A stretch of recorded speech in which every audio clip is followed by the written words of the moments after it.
Hi, my name is Jackson, and welcome to my very first Devlog. Okay, that's enough for introductions. Horror games. What gets you in a better mood for Halloween than playing a game that scares the crap out of you, has your heart beating a million miles per minute, and even gets your skin crawling sometimes? Those games are the best for the spooky season, and that is why I went on this adventure to try and make my very first horror game ever. So the game I created is called Midnight Echo.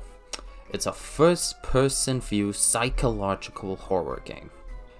I wanted to make an older style horror game, one that you can keep playing over and over again, get frustrated, but still have lots of fun and still get scared from it every time. When I was looking for the theme that I wanted for my game, I started watching Supernatural, and seeing the episode where Wendigo is hunting people down in a dark forest, I knew that's exactly what I wanted for my gameplay.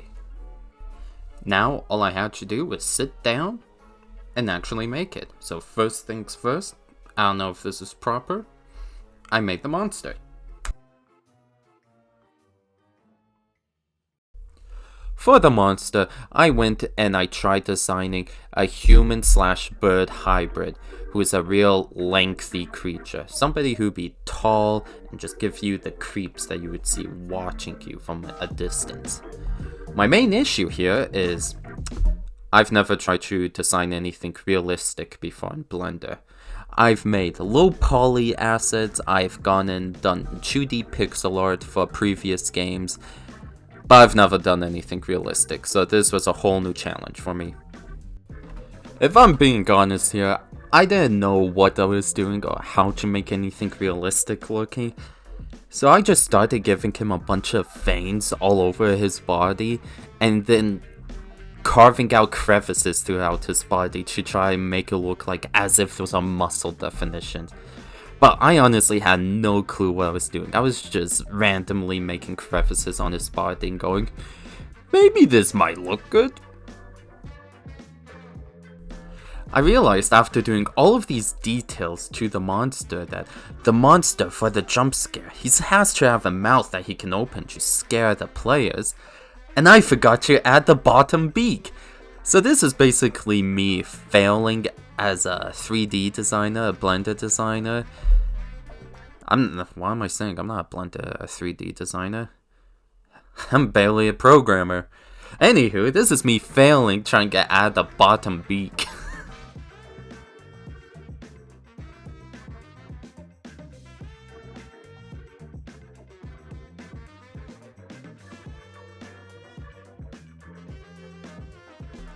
Boom, nailed it. First try.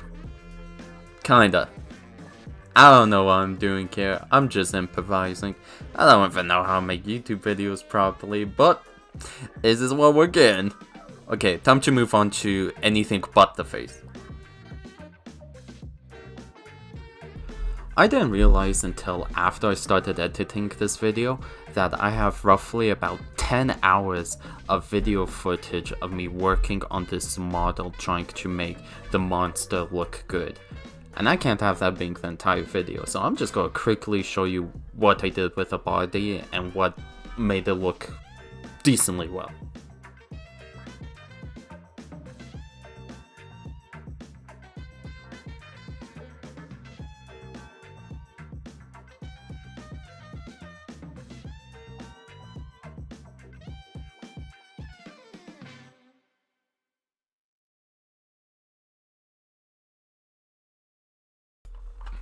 Boom. Finished the carvings of the mesh, the body. It's not the best, but considering this is my first time not doing low poly, I think I did decently well on it. Now, the next 3 days I spent trying to get the Blender hair system to work on the monster, getting frustrated, and by the time I finally figured everything out and got happy with how I wanted it to look, I discovered Unity doesn't accept the Blender's hair particle system, so it won't render the hair. So those 3 days was just down the drain. After all of that, I went and I cooked up a few animations for the monster, and I think I called it there.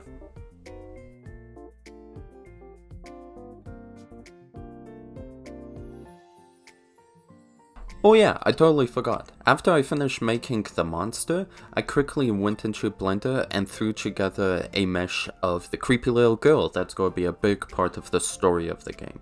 But I'll go into the details of that later. Now it was time to dive into Unity and to get a start on the game. So I opened up Unity, started a new game file, and I realized always the most intimidating part is, okay, what the hell do I do from here?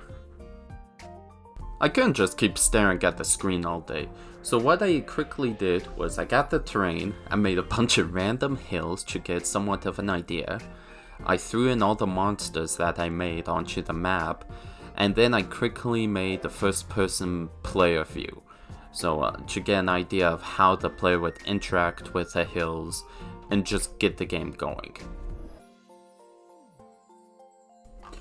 To get a basic flashlight going, it's a lot easier than you might think. All I did was put a spotlight on the camera of the player's view, and then turn off all the lights, and you get a pretty cool effect, especially if you add the texture over the spotlight.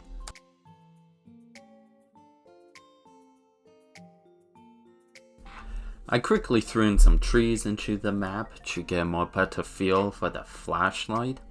And then I wanted this game to have a more realistic feel.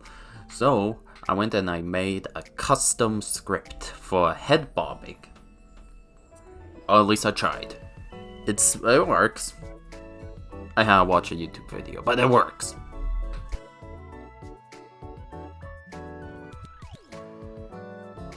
The flashlight looked really awkward, so I quickly threw an animation for it from when you sprint and from when you walk. This isn't the final version of it because throughout the whole game development I adjusted a bunch, but this was the start of it where it looked like it was on the right track.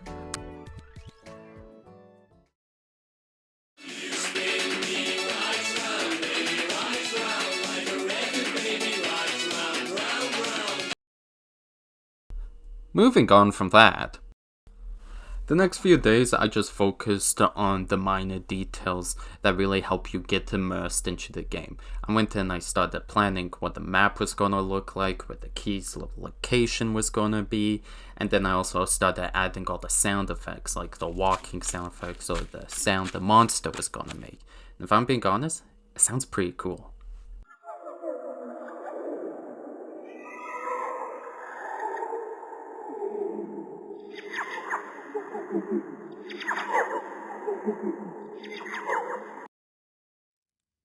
Now that the basics are done, it's time for the tricky part. This is the first time I've ever tried making a map with terrain, and it has to be good to give people that atmosphere, the spooky forest feeling.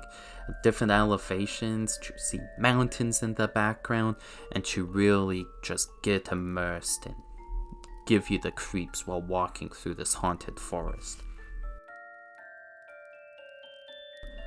I'm not going to lie to you guys, that the footage that I have here of me working on the map, there's a big jump from the start of it to the end of it. I got so focused on trying to make the map look really good and how I imagined it in my head, I forgot to record. So here's basically what the finished project looks like, or at least a good stopping point.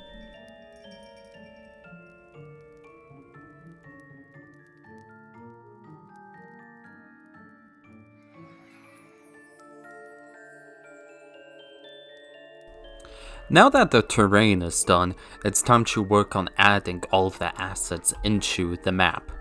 Some of them I've made myself in Blender, and other ones is already packages I own off the asset store. But it's finally time to give this map some details, objects, items. I'm not sure the word I'm looking for. Overall, all of them.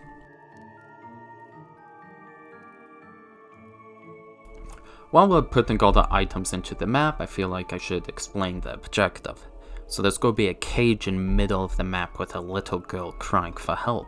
The player's going to be a good person, so they have to look around and find all 7 keys and find which one unlocks the cage. Once you unlock the cage, you gotta get back to your sedan and escape. Little do they know, there's going to be a surprise waiting for them.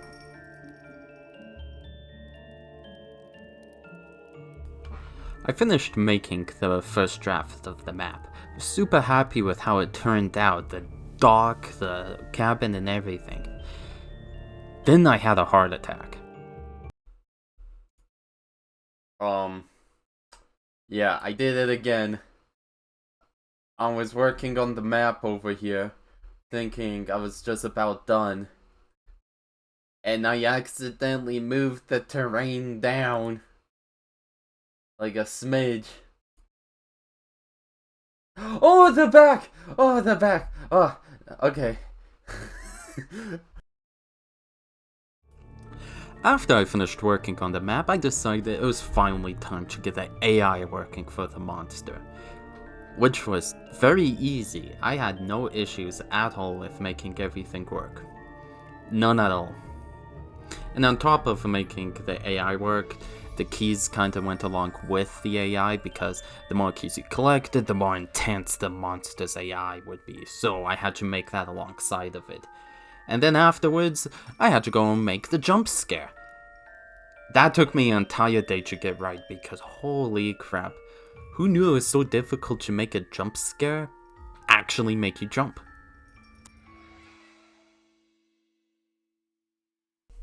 I remade the jump scares over 100 times and I still wasn't happy with it. So when I finally figured out the results I was happy with, it was basically his idle animation if I'm being honest.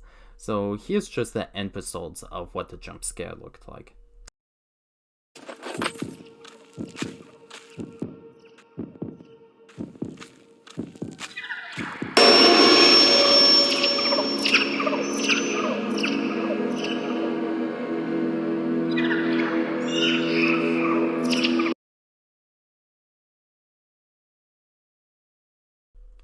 I got a good start on the main game, the map, the monster, but I needed a change of pace, so I decided it was time to go and make the title screen. It was refreshing just making this little forest because I have been working on making the mechanics of the monster work properly for days now. Speaking of break, why did the tree take a break? Because it was feeling a little stumped.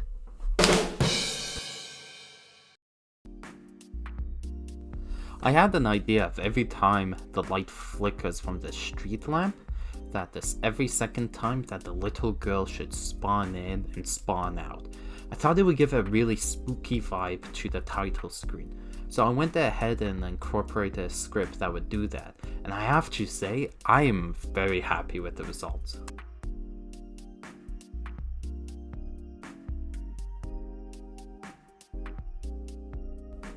I was already on a roll with making mini forests because of the title screen, so I decided it was time to make the death screen.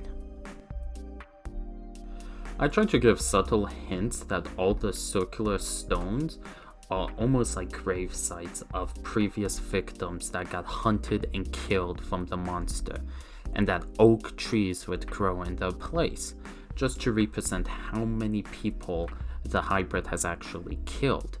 So for the death screen, I went and I made an oak forest to show the hundreds of people that have fallen victims to this monster. It's not the scariest death scene, but I do have to say I do enjoy the look of this, and I like the vibe it gives. It was time to go and work on the monster again, so I was incorporating all of its teleport points. Until my friend started to distract me. I'm watching the stream. I'm watching it. Watching you, Wazowski. Always watching. After listening to them be idiots, I had to go and make sure my teleport points work And well, it worked a little better than I thought it would. Okay. John, Yeah. are you muted? Yes, Or- No, he's AFK. Oh. These guys. Okay.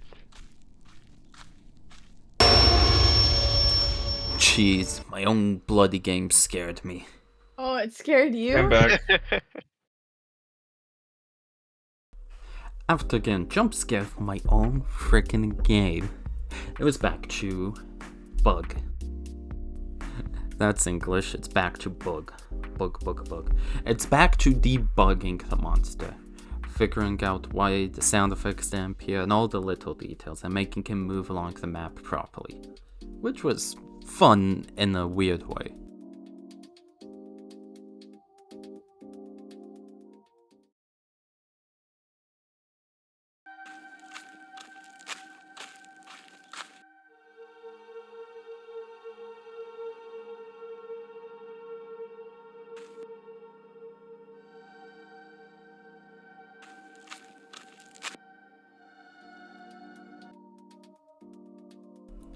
I started working on the animation for after you collect all 7 keys for freeing the little girl.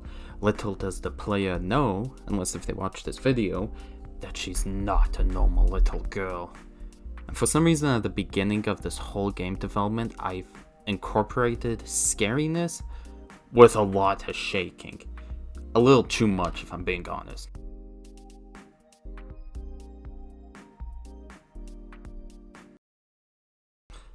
Finally. Ignore that, seriousness.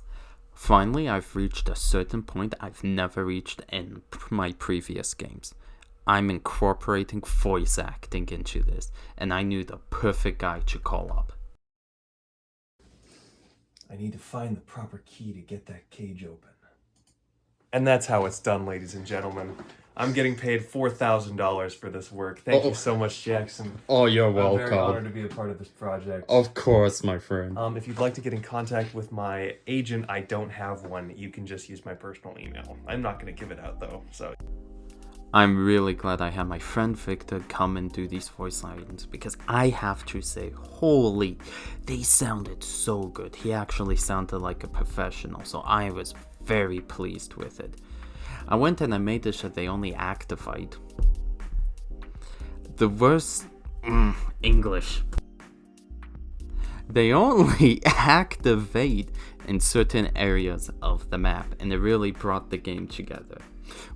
Nailed it. That's how you speak this language.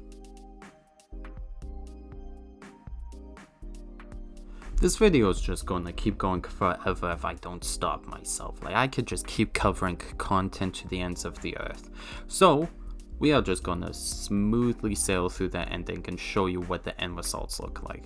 So I quickly went, I made the windscreen if the player actually manages to escape, which I was pretty happy with. My girlfriend came up with the idea of the car just driving into the distance. Gotta say, doesn't look half bad.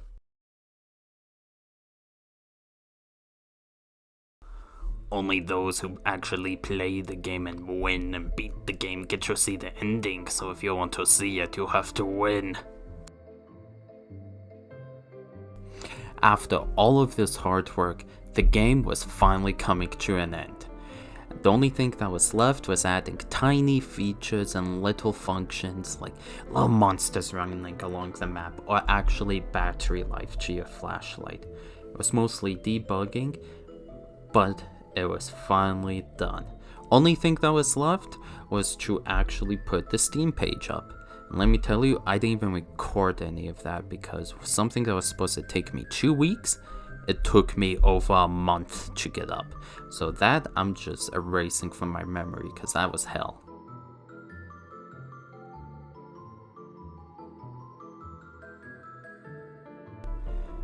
The game had finally come to a close. I had finally finished making Midnight Echo. It was my first ever first person game, first horror game, first time ever incorporating voice acting. This game was one hell of a learning experience, and I could not be happier with how it came out. Let me tell you, it was the coolest feeling ever, actually seeing my game up on the Steam page for people to buy and play. I've always dreamed of having one of my games for people to purchase and buy on Steam, and it was finally up there. There was no feeling like it. It was just so amazing to see this finally happen. So if you guys want to support me and see what future games I'll incorporate, go check out Midnight Echo. I would greatly appreciate it. There was a lot of mechanics that I did not go over in this video, and there was a lot of work that I put into this game that I did not include, because this was my first ever devlog, and it was my first time ever vlogging my work towards the game. So if you guys have any recommendations, if you have any tips for future videos, stuff I should do, stuff I shouldn't do, please do not feel shy to incorporate that into the comments, because I appreciate any feedback you can give me on how to improve this content. That is it for this video. I really hope you enjoyed, and guys, keep enjoying the spooky season.